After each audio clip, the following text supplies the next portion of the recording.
Hey friends, if you wish to enable a remote desktop without password in Windows, then please watch this video. I will guide you through the procedure.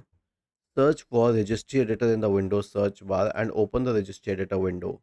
Go to HKey local machine, system, current control set, control LSA. Now in the right pane, we need to create a Diva 32-bit entry named limit blank password use. So right click in the so we already have it here. Okay. If you don't have it, you can obviously create it by right click new dword 32-bit value, but we already have it here. Simply double click on it and change the value data to 1 to activate the policy. 0 means deactivated. Sorry, we need to deactivate it, right? So 0 means deactivated and 1 means activated. So we will change it to 0 and then hit enter. Now restart the computer. Was this helpful? If yes, then please subscribe to the channel.